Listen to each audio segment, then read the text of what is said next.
You're listening to the Worst of the Worst podcast with me, Matt from South Africa, Maddie from Liverpool, What's going on?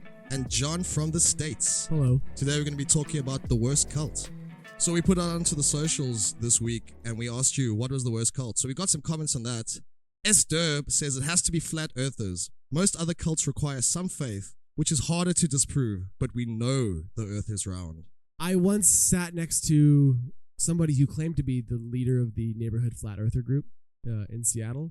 And he started off as a normal dude. He seemed like a really nice guy. That's how they all start off, normal dudes. And when he mentioned this a couple times, flat earth, and I'm just sitting there drinking, trying to not take the bait. Yeah, just keep ignoring it and hope he stops mentioning Yeah, like, okay, yeah, just let's if I just don't pick it up, maybe you'll you'll stop, but flat earthers won't stop. This man did not stop. He did not stop. And his I don't remember the whole gist of the argument. Essentially that if you go to the edge of the earth, they will kill you. So you can't go there. I've heard something different. I've heard there's a giant wall at the edges of it, like a giant ice wall, and there's the government on the ends of the earth. Like the government. The man. And what they do is they somehow wipe your memory and turn you around back to where you are. And that's how you are able to traverse the circumference of the earth. Because when you get to the wall, they wipe your memory and they send you back. His whole argument was look at a map. See, it's like 2-dimensional. And I didn't. It's like, bro, a map is a 2-dimensional representation of a 3-dimensional object. Like those things exist. I don't know what to tell you. He kept saying, look at the map. He pulled up a picture of one of JFK's offices, and there's a map. He said, look at the map, man. It's flat.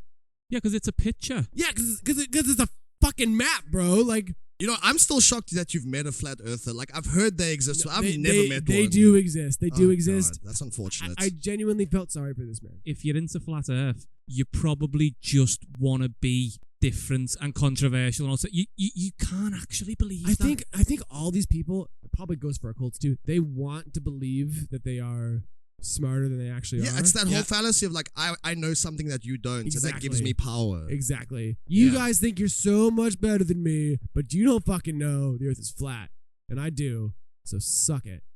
We have another comment from Wild Willow Traveler, and she says, doesn't Jared Leto have his own cult? Yeah, he does, doesn't he? And he looks the part. He's got the full white robes. He's got the robes. And he's got a bunch of young women following him around the compound. He's got the long hair. So what's Jared Leto's pull? Is it just like, I'm so clever and so cool, so come and pay me money and I'll enlighten you? It's based off the very little research that I have done into the cult, but it's like a spiritual retreat where you just go and get to meditate with Jared Leto, and you pay a shit ton of money, which is a common theme with cults. Pay a shit ton of money just to be in his presence and get enlightened.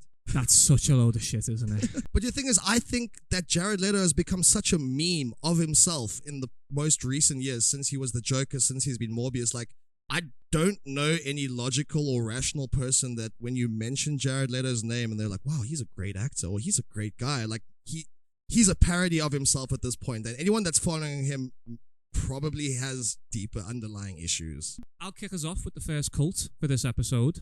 I chose the Münster Rebellion of 1534. So just to start with, I'll give you a quick rundown of it. So basically, a group of religious fanatics took over a city for 16 months. And during this 16 months, just a lot of mad shit happened, basically. So they had 2 kings who claimed to speak directly to God. They were under siege from an army for basically the whole time. Eventually, they invaded and, ended it, but they had a few failed invasions, stuff like that. Polygamy becomes a standard rule in the city. There's executions all the time. And by the end of it, virtually the whole city's starving. And then the army enters and it's over. And that's the Münster Rebellion. At this time in Europe, right, so this is 1534 that this has taken place. Now, at that time in Europe, or just previously to it, everyone was a Catholic. Until not too long before this, you got Martin Luther. Yeah. And he started writing papers, and the religion of Lutheranism, which is basically what's become Protestantism, starts. And you get all these different religious sects, all these different Christian sects kind of breaking off. Some of them are tolerated, some of them aren't. And one of them is Anabaptism. Okay. So the Anabaptists believe that your first baptism is void. Basically, it's a load of bollocks because you're too young to understand what it is. Oh, so you as a baby need to give consent to be like aware of what's happening to you. Okay. Yeah. I can get behind that. Anabaptism starts out as like a serious faith, and there's people writing papers about it, just like Martin Luther was writing papers at the time, which are like, taken seriously, a proper religious text. Like, it wasn't straight away this completely mad cultish thing, which it became. For this story, right, there are 4 people whose names you need to remember. Okay. 2 of them are called Bernard. Bernard? Yep, or Bernard. Bernard. I like a good Bernard. Bernard's better. Have you guys ever met a Bernard? I've met a Bernie. That's a real old man name. Yeah. So there's 2 Bernards. So we've got 2 Bernies. Sick. And 2 Jans. Right. Ooh. Now the Jans come later. But we start off and we got 2 Bernards living Bernie. in Münster.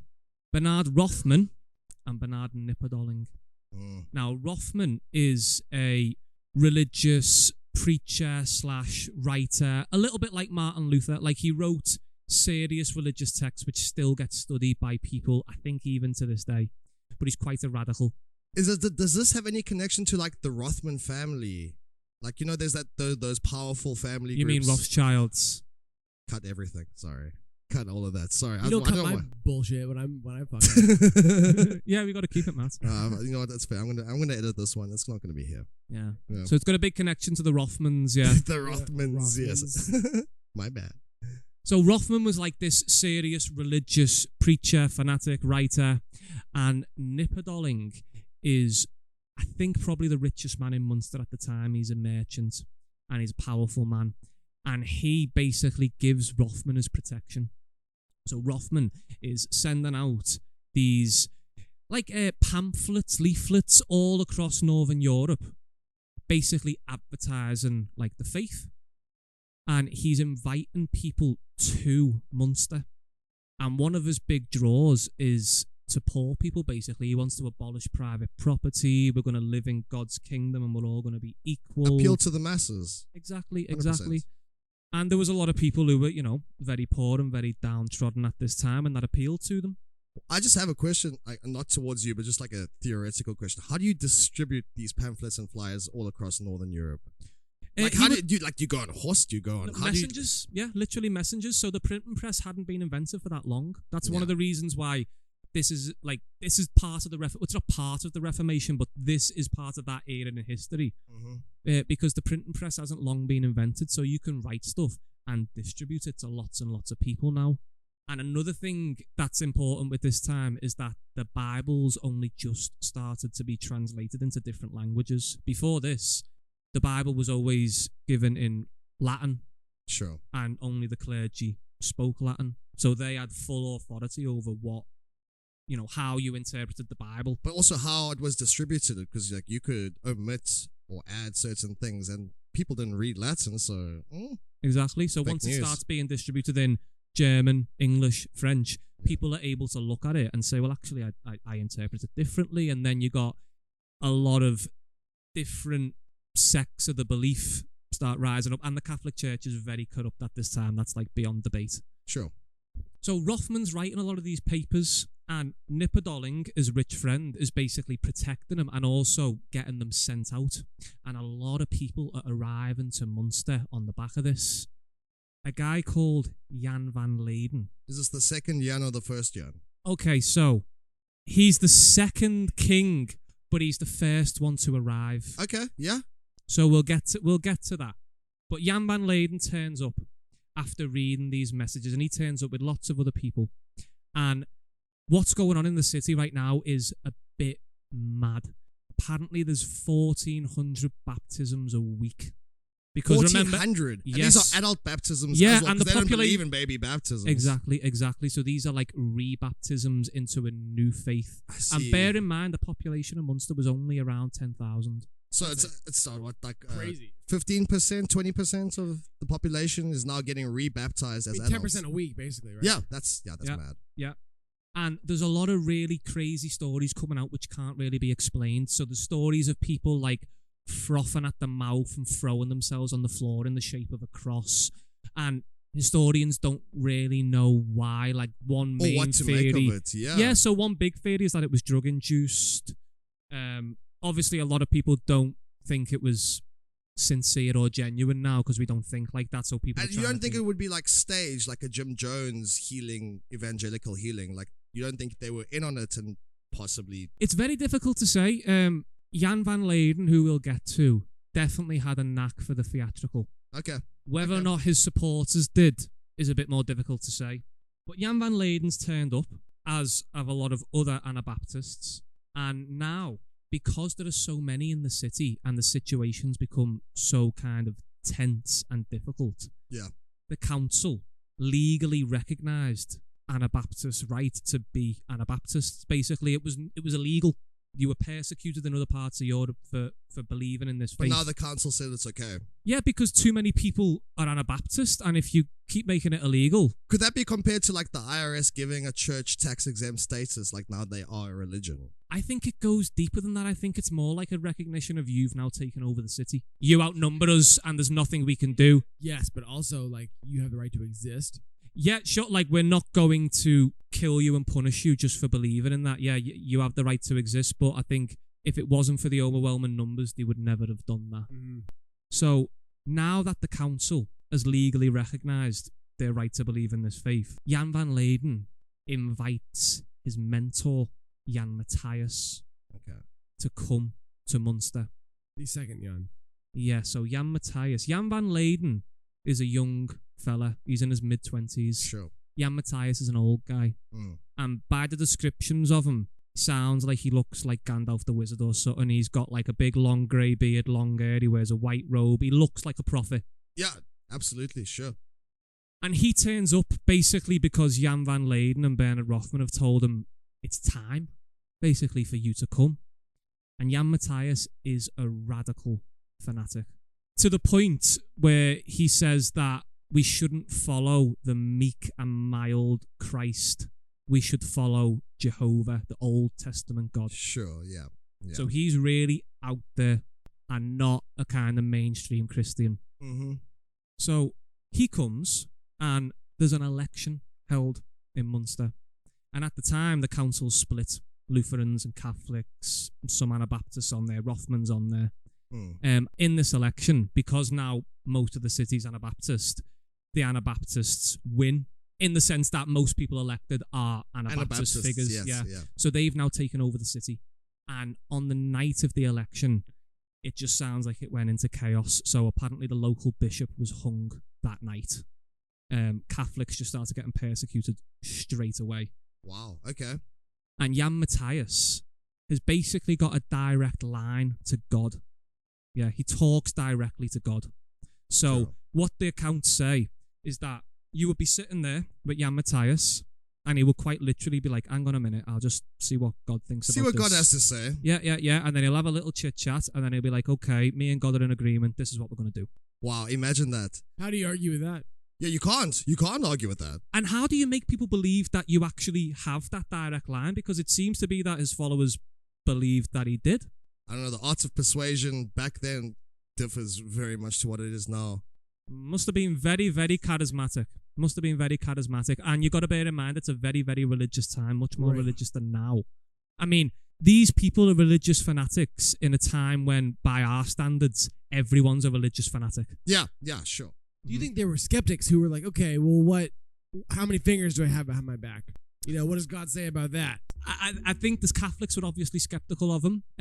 There must have been some people who were, but it seems like he had a genuinely big following within inside the city. Sure, yeah. On the night of the election, Jan Matthias says, okay, me and God have had a word, and we need to kill all the Catholics. Did his followers take that in their stride? So his followers were a bit like, oh, fuck. that's a bit... It's kind of weird. Really? That's kind of fucking off. It's like, hey John. Did this guy say we gotta fucking kill the Catholics? We just need to Like violence has been pretty normal between them. There's been a lot of tension, a lot of fighting.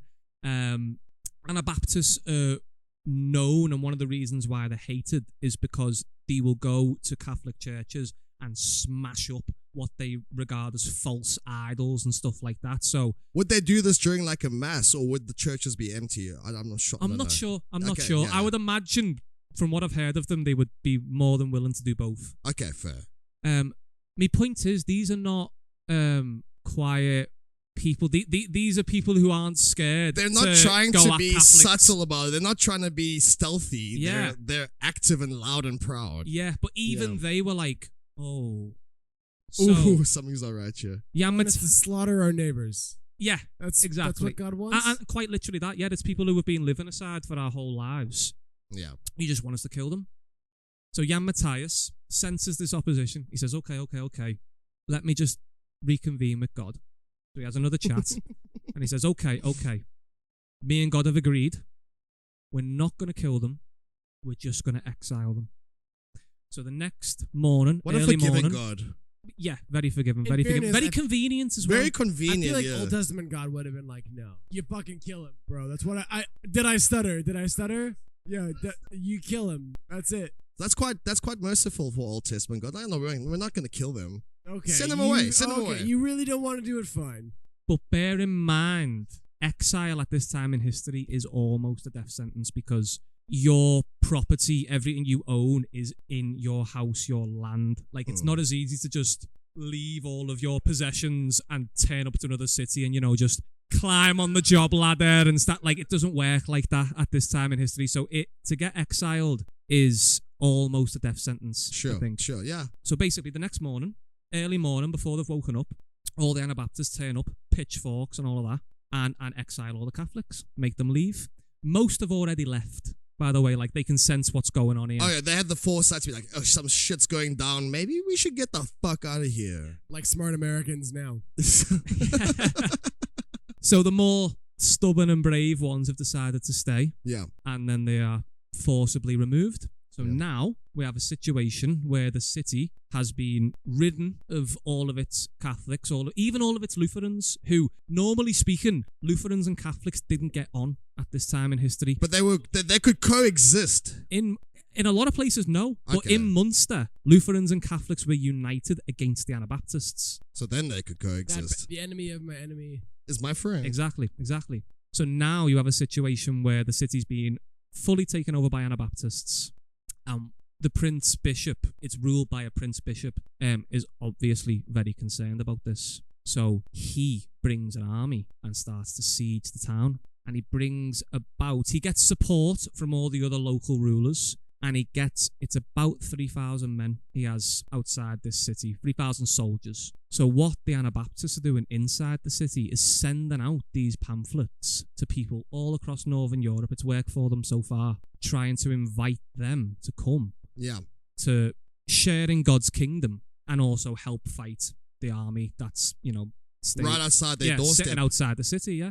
And a lot of these messengers get intercepted. A lot of the people who are trying to march to Münster to come and join them get intercepted along the way and killed, basically. So Jan Matthias finds out about this. He's not happy. Yeah, he's not happy. He finds out the situation's fucked. So he says, and this is, I think, what makes him sincere Okay. in his mad beliefs. He says, okay, God spoke to me and he's told me that I need to put my armor on, I need to get on a horse, and I need to charge at the army, and God will bring me victory. So hold on. Let me get this clear. So the leader of this group, who could be easily protected, has now taken the reins, is now the front man. Yes.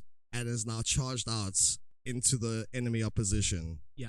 And has he got an army behind him as he's doing this, or is he one-manning it solo dolo? He decides to have, it's 10 or 12 of his elite guard that are going to ride beside him they have the honour of riding with him. Lucky them. Lucky them. There's no greater gift. Can you imagine if he's like, I want you to go with me? You would feel so good. Don't worry about it. God will bring us victory. Oh yeah, Oh, for man. sure. Like that is without question. That's just the honor that's now bestowed on. He's like, I get to ride with You get to be in Urmian. history books, bro. You were one of the 12. You or were one of whatever. God's knights. God damn.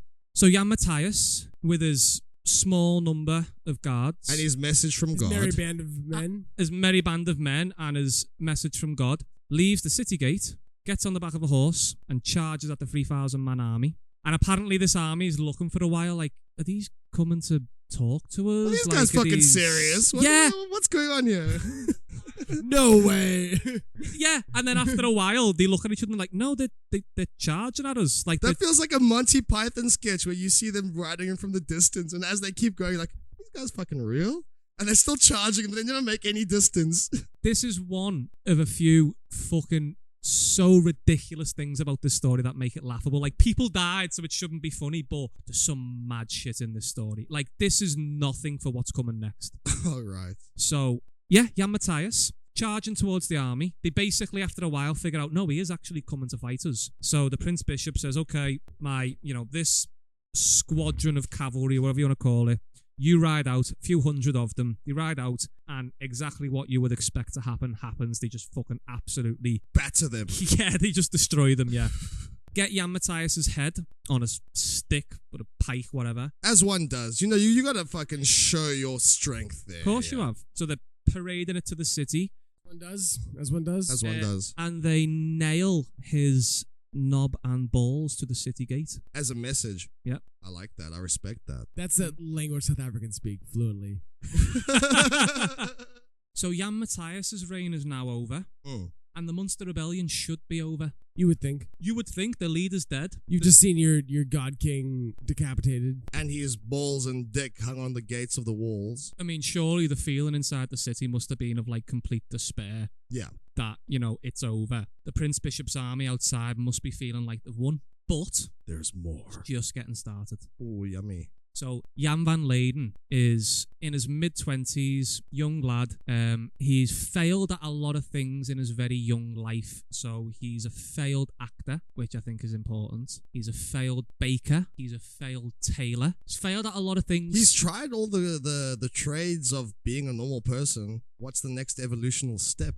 Evolutionary step, should I say, sorry. He seems like a man who wanted some kind of acceptance into something. Yeah.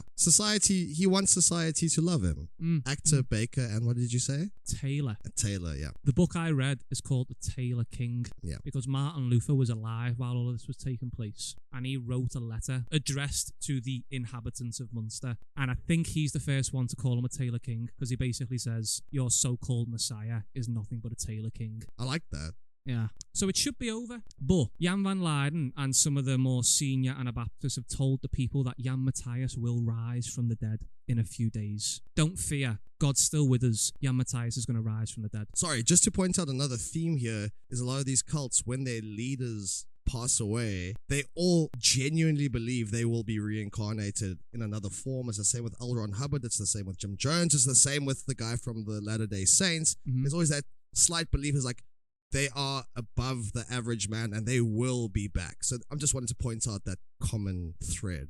So Jan van Leiden appears in the church window on the day that Jan Matthias is supposed to come back from the dead. Sure. And he appears in the window with Jan Matthias's widow, Queen Devara, dressed in all white, and Bernard Rothman, the guy who's been sending out all these pamphlets, very important man in the The town. money man. Nipperdolling is the money man. Ah, my bad. There's two Bernards. Yeah. One of them's a preacher, one of them's a money man.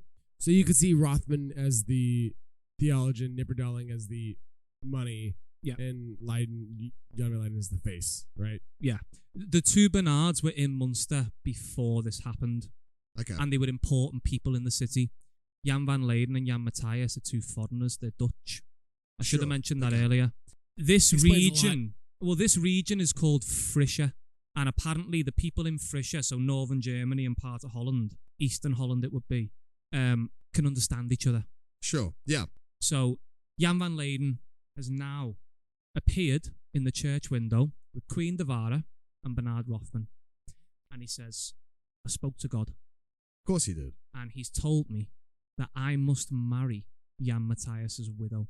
I just want to say, like, again, speaking on a common thread of other cults, there have been so many cults where if a leader dies, the spirit of the leader now jumps into another body, and now they are that leader reincarnate. It's a common thread. I mean, I'm not saying this is what's happening here. That's exactly what he's going for. Yeah. That's exactly what he's Okay, going fair. for. I mean, he literally marries his widow. Yeah. So he says, I must marry his widow, and God has told me that I must rest for 3 days. Mm. And then after those 3 days, I will have a message for you. So this guy knows how to set a stage. Like, just imagine he's called all the inhabitants of Münster, all the townspeople to like the square. Yeah. And he's come out with this, like I said before, he's got a knack for the theatrical. So he rests for 3 days, as he says. And then after the 3 days, everyone gathers again and he comes out. Now, bear in mind, this is his big moment. He's trying to engineer a place to become their new leader. Sure. Are the surrounding armies still surrounding Yes. the towns? Okay. Yes. So I should have said earlier, Munster's got walls. Yeah. Munster's got big fucking walls. Yeah. And if the army could just enter and kill them, they would do They it. would have done it. And yeah. they attempt it a number of times, but it's not that easy. Sure. There are people inside Münster who are more than willing to defend it. And that's one really shocking thing about this, is that as mad and as bad as it sounds within the city, the followers are fanatical almost until the very, very end. How bad is it in the city? So at this stage, things aren't too bad in terms of there's lots of farmland within the city. There's a river, so they can get access to food. Towards the end of the siege, it gets really, really, really bad. Not many people are eating towards the end. At this stage, people are still eating. Okay. So Jan van Leiden comes back after his 3 days. After his rest. Yes, after his rest, after his little- godly little rest. Nap. His godly rest. I love it. And he says, okay, God spoke to me and he's told me that I am your new king, that I am to follow in Jan Matthias's footsteps. Convenient. Yeah, very convenient. I now have a direct line to God, just as Jan Matthias did. Just like passing the phone to the next guy. Love it. Yeah. And I have a lot of rules for you to follow. Oh, new rules, hey? New rules. Ooh. Better rules? No. Impurity, anger, and envy are punishable by death. Punishable by death. And these are vague terms. Purity is punishable by death. Impurity. Oh, impurity, my bad. Impurity, Yeah. anger, and envy. Yeah, okay. So clearly the people who are in power can just say, I think you're impure. I think you're a little bit angry. I think you seem a bit envious today. I'm going to chop your head off. Oh, you looked at that other guy. You seem a little bit longing. Yeah. Sliced. Sliced. And another rule we're going to have is polygamy. Ooh, I'm getting behind this cult now. So there are a few different theories around this. Mm. One of the theories is that Jan van Leiden was just basically trying to normalize his own behavior because he was a debauched man himself and sleeping with a lot of women. Again, another common thread with cult leaders. A lot of their rules stem from their own desires and their own behaviors, and let's make that the norm. Yeah. Yeah. Yeah. Cool. Could well be the reason why he did it. Another reason is that the city was 3-1 female. One of the reasons for that is because Bernard Rothman has been going to the local convents and basically converting nuns to Anabaptism. And a lot of nuns didn't want to be nuns in the first place. So it wasn't that difficult. So he could go to these convents and say, you know, this like subjugated existence that you have, well, you don't have to have it. You can actually come here and be fruitful and multiply and everything's going to be great. And a lot of them loved it. Sounds appealing. Yeah, yeah. So there's a lot of females living in Münster. So polygamy becomes the rule, and also private property is completely abolished. So all produce, all food, everything goes to, well, I suppose you'd call it the state, but it's basically Jan van Leiden and his, at one point he has 800 soldiers, basically as royal guard. Yeah. And everything goes to them. And with this whole private property being abolished thing means that you have to leave your door open at all times. Anyone can come into your house, and they can come into your house, inspect it, and say, why haven't you married off your 11-year-old daughter yet? As is tradition. And then they would take her, and they would forcibly marry her off to a man old enough to be a granddad on the other side of the city, who's already got 8 wives, and there's nothing you can do about it. What can you do? If women refuse marriage, they're beheaded. Wow. So is this the worst cold or the best cold? I'm sorry. What are we? I just can't believe this actually happened. It does beggar belief on a citywide scale. Yeah, on a city-wide scale, this has taken place. So at this stage, a lot of the people who were followers are now not followers. So he's getting a little bit of resistance now, and you can imagine why. I mean, a lot of people whose daughters are getting sent off to these men, whose, properties being abolished, who are seeing people being killed because of impurity and anger. He's getting resistance now. But he seems like a huge contrast to the first Jan, and I imagine that, like, obviously back in the day, you would still notice that huge contrast in the moments he came. He's like, oh, there are these new rules, and this is how things are going to change. You're like, well, but Jan number one was not this bad. I think a lot of it is they're already so invested. Yeah. Right? Like, that's all. Yeah, sunk cost fallacy. Right. There's already an army at the walls trying to slaughter you and your family, right? Like you are in it. And I should also mention, a lot of the soldiers who were sieging the city left the siege to join the Anabaptists. Oh, so they defected, essentially. Why would they defect? Well, there's practical reasons. Apparently the Prince Bishop wasn't paying. That's a good reason. So they're starving outside the city. Why not join the city and maybe eat, enjoying God's kingdom? And there must have been some mass appeal. Yeah. Can you imagine you defect from the army and you go to the city and you realize they're all starving? Like, what kind of mistake is that? Like, how stupid do you feel? But you don't know any better initially, though, dude. It's like life or death. Yeah, you don't know any better, but you're like, oh, I just fucked myself. Yeah. I just fucked myself. Yeah. You know what I mean? It's like, sorry, Matt, you had a 50-50 chance. It's a good guess, but you're wrong, so you die. Tough shit, eat it. You're gonna fucking die.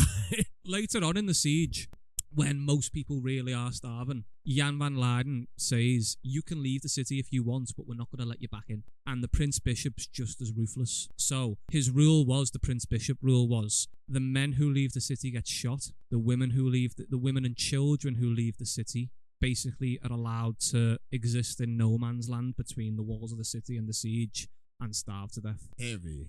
Yeah. So it's ruthless on all sides. Yeah. Now, Jan van Leiden's now got a lot of resistance, and there's a counter-rebellion, and it actually works. So a group of people get together, they're very unhappy with what's just happened, and they're also very unhappy with the execution of some kind of senior figures in the city. Executions are commonplace by this point. So there's a rebellion which is extremely successful, and they capture all the main leaders of the rebellion. They capture Jan van Leiden, they capture Rothman, I think they capture Nipperdolen as well, and a few others, and they have them imprisoned. And then basically, while they're figuring out what to do with them, word gets around, and all of their fanatic followers prevent the counter-rebellion, basically, and come out and kill the people who rebelled and free Jan van Leiden and his senior followers. How did they not have the stage 2 of the plan? Yeah. They should have been. Yeah, we should have anticipated this. Stage 1, capture all the guys. Yeah. Stage 2, what's next? You gotta have it. You gotta have Question mark profit? Yeah. Stage 2, you sit and think about it for a couple of days. Like, what? Yeah, it's a massive shame when you find out what comes next. It's a massive shame that it didn't work. But yeah, they spent too long deciding what to do with them. And by that time, all the other people, probably a lot of other debauched men who were enjoying having 16 wives, decided to get together and free Jan van Leiden. Good for them. Yeah, good for them. Good for them. Yeah. Fight for what you believe in. That's what I always say. Exactly. Yeah, it's a very American idea. Yeah. I agree. Don't take my guns, don't take my wives. Amen. So now Jan van Leiden's free again. Amen to that. Free at last. Ooh, free Leiden. Hashtag not all Leidens. Not all Jans. Not all Jans. Hashtag not all Jans. So now, a local goldsmith, right, just a local ordinary fella in the town, has spontaneously turned up in the city square again one day, conveniently in front of everyone, and said, this Jan van Leiden is not who you think he is. He's more than that. He's more than a prophet. He's more than a king. He is maybe not quite a god, but he's more than a prophet. He's like a god king. Yeah, he's like King David from the Bible. Yeah. In between. Yeah. A demigod? Yeah.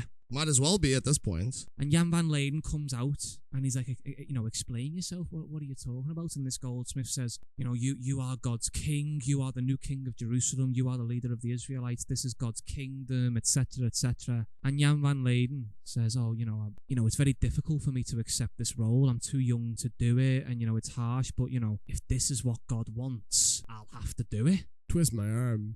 Oh, yeah. I mean, yeah, sure. If I must, yeah. And on that, if any of you decide that what this ordinary goldsmith, who you didn't know before this, has just said is false, well, then you're going against the will of God and we'll have to kill you. It's not up to us. It's God's will. It's the will of God. It's the will of God. That's what the goldsmith said, man. Gotta trust your goldsmiths. So now, Jan van Leiden is the new king of Jerusalem, in his own words. And he's a god king for this city. And he's got some really, really passionate supporters. And shit just gets fucking heavy and grim at this point. Really sadistic. So, like, Jan van Leiden's got 16 wives, right?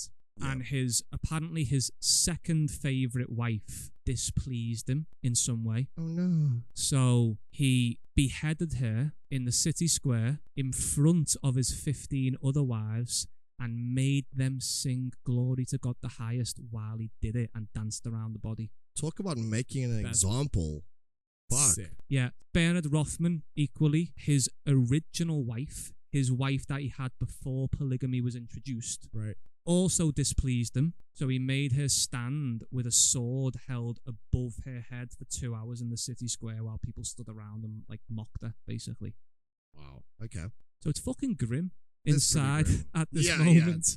It's not a paradise by any means. That's tough. Yeah. And the army's still sieged outside. Spent loads of money. The stories from inside the city are mad in terms of like how industrious and how committed to the cause that these people were. The author of the book I read talks about how they're like ripping up everything that isn't needed anymore. So that's a lot of stuff. Like all Catholic churches, rip them up. All houses of people who no longer live there, rip them up. And they're making shit from it. They're making weapons, fortifying the walls, all this stuff. Really industrious. The women are making like these different like limestone formulas to throw on the soldiers when they're going to try and eventually get over the walls. Get in it, yeah. You know, a lot of commitment inside the city to the cause. And the soldiers outside the city are planning to actually invade. So they've got it nailed down. This is the date we're going to invade. And one of these groups of soldiers, right, because it's a bit of a mixture of people from different places who've all been hired to take part in this. So one of these groups of soldiers basically gets on the piss first thing in the morning. They start drinking. Yeah. They start drinking early afternoon, the day before the invasion's supposed to take place. Sure. And they fall asleep. As you would. As one would. Yeah, because they're pissed, yeah. But they fall asleep and they wake up around sunset and they mistake the sunset for a sunrise. Oh shit. And they're like, oh fuck. The sun's going in a completely different direction. Yeah, I mean they're fucking hammered. They can't differentiate. How drunk do you have to be to be like the sun does not know up from down? The sun's close to the horizon. It must mean new day, new dawn. Okay, Yeah. all right, yeah. And they're so eager. They're so eager to invade, and obviously when you invade these cities, you get to take the plunder and all this stuff. So they don't want to miss out on the party. Oh, yeah, no, I wanna fucking rave, dude. Yeah. So they wake up and they're like, oh shit, fucking sunrise, we need to be invading here. So they just start charging and charge. And then the rest of the army are not pissed and are aware that it's a sunset, but they're also like, what the fuck's going on here? So they charge with them. I mean, yeah, mass hysteria. So then what ends up happening is they're trying to siege the city walls in the middle of the night. And it's a complete disaster. Like I was saying before, the women have got these limestone formulas. They're pouring them on top of them. They're just getting fucking slaughtered, basically, as they're trying to get up there. It's a complete disaster. That obviously gives the people living inside Münster a lot of faith in what's going on. Like, oh, God really is on our side. Look what just happened. Yeah. Jan van Leiden keeps his hold over Münster for quite a while. It's 16 months in total. So that attempt fails. Completely fails. Jan van Leiden stays in control, and over time, starvation becomes to get worse and worse and worse. And it gets to the point where Jan and his royal guard, which is about 800 people, can eat, because all of the food, all of the produce gets taken to like the central house state. So they can eat. Yeah. But the mass of the people can't. And it gets to the point where they're eating slugs, worms, mass graves are being dug to put all these starving people in, and they're being dug up at night by starving people who are eating the dead bodies. Yeah, oh God. Jan van Leiden tells them that God is going to turn the stones to bread. So there's accounts of these starving people trying to bite into stones and then just breaking down because they realised that obviously This man's a fucking The fraud. stone is not bread. that must be a moment when you realise, shit, I've just been fooled. I've been dedicated my whole life to this fucking fraud. I think the common denominator with all these cults and religion too, to be truthful, is just a lack of doubt. You know what I mean?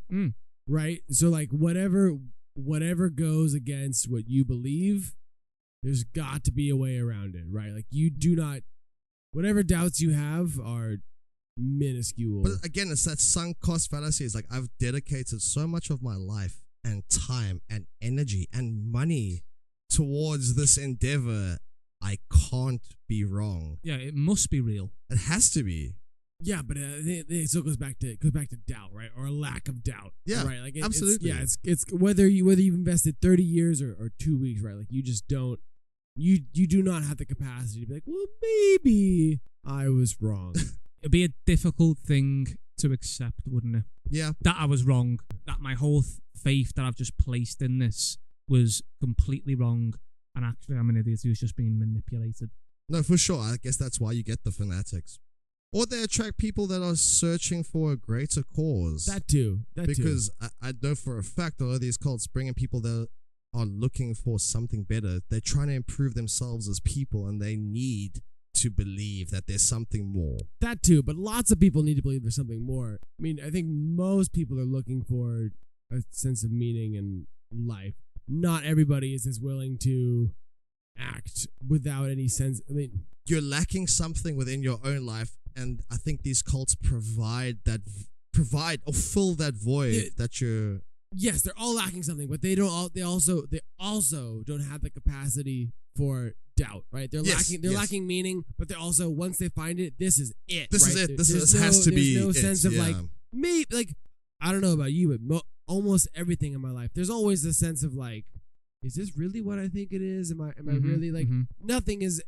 I never can believe anything at 100%, not even close. Sure. I think with the Münster Rebellion in mind as well, it is a time of faith. People were generally believers in a faith. And it's also a time when a lot of different offshoots of Christianity are popping up. And people probably are searching for purity and for the most kind of pure version of the faith. Again, but then this comes into the common theme that a lot of these cults, their grassroots origins are pure.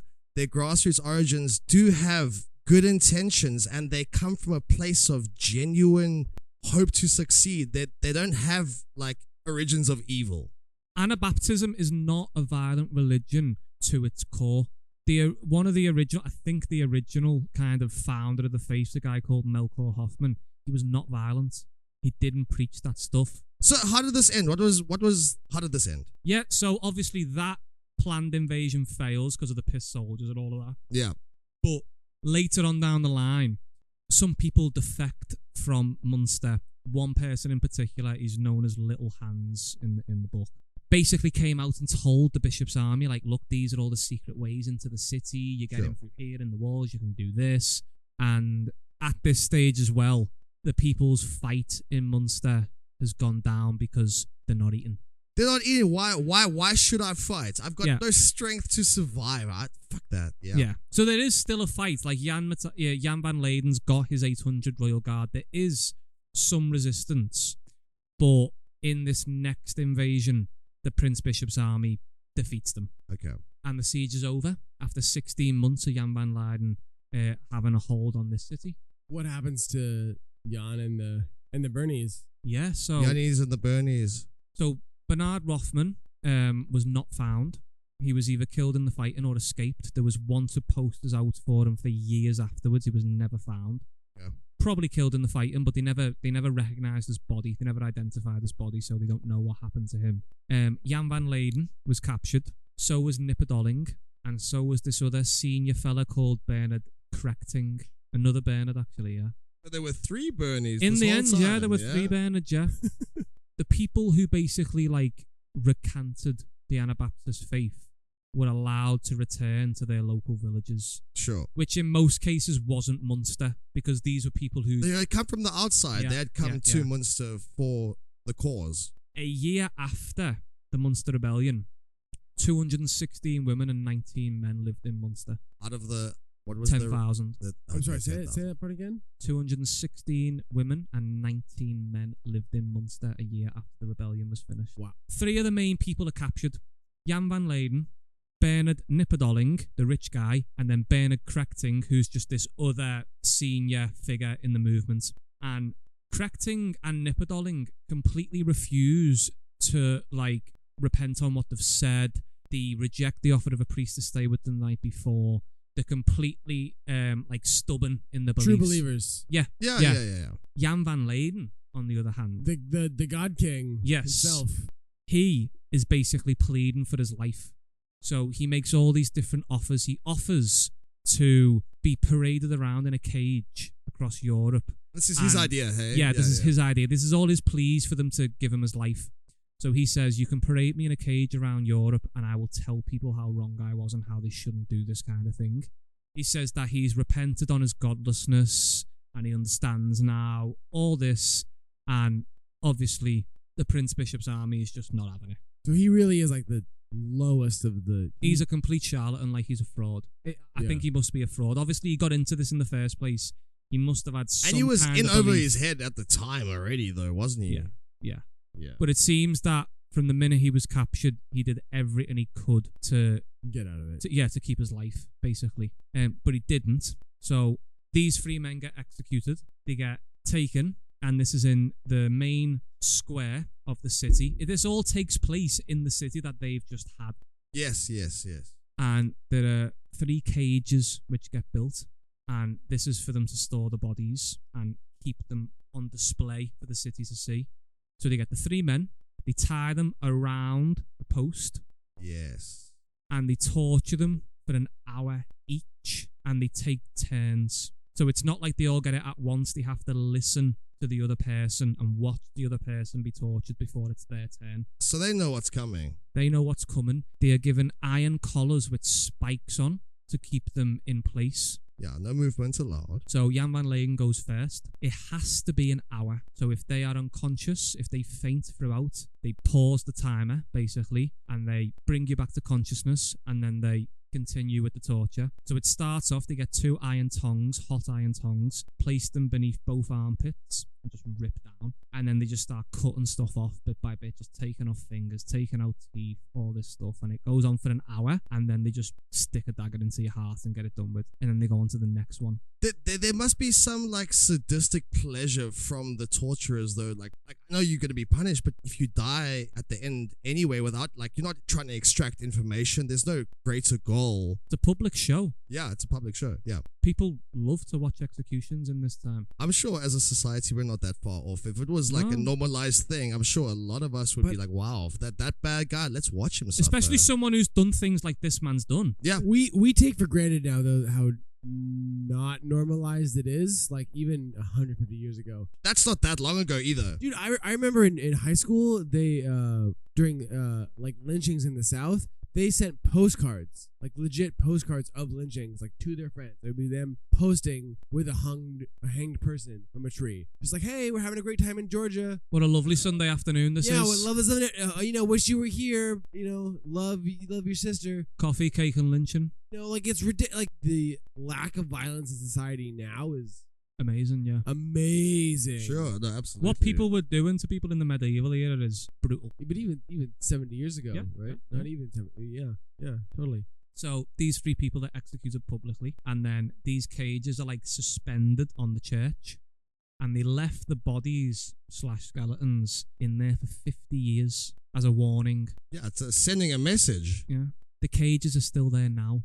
Oh, the skeleton's still there. No, they removed them after 50 years. But if you Google Munster cages or Munster Rebellion, you'll see they've still got them there now, suspended from the church. Do you reckon, as a tourist, you could go to Germany now and go see them? Or The cages are there. They're literally there. Okay. No, it's a tourist pull for the city of Munster, 100%, yeah. It's odd that this doesn't have a bit more mainstream, Isn't it? awareness. It is. Because, I've just sat here for the last, how long we've been here, and this is one of the most shocking stories I've heard. I first came across this story in a Dan Carlin podcast called Prophets of Doom, and then I read a book on it which he recommended called The Tailor King. You didn't read, but that's fine. Yeah, That's no, I fine. didn't. It was read to me. Read to him. Read to him. The pictures were good. The pictures were good. It's not very well known outside of Germany. Apparently there's a lot of German books on this stuff, but not that many English written ones. It's not a very well known story, and if it wasn't for the polygamy, I think it wouldn't be as well known as it is. I think that's something that made it just a bit more interesting. It's for people. salacious. Yeah. And that's the Münster Rebellion.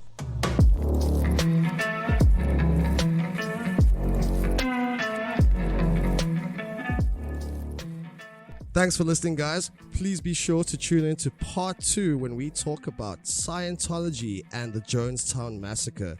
You can find us on Facebook and Instagram at Worst of the Worst Pod and on Twitter at Worst of Worst Pod. We're also on TikTok and other social media platforms. You can listen to us on Spotify, iTunes, Google Music, anywhere you get your podcasts. Until next time.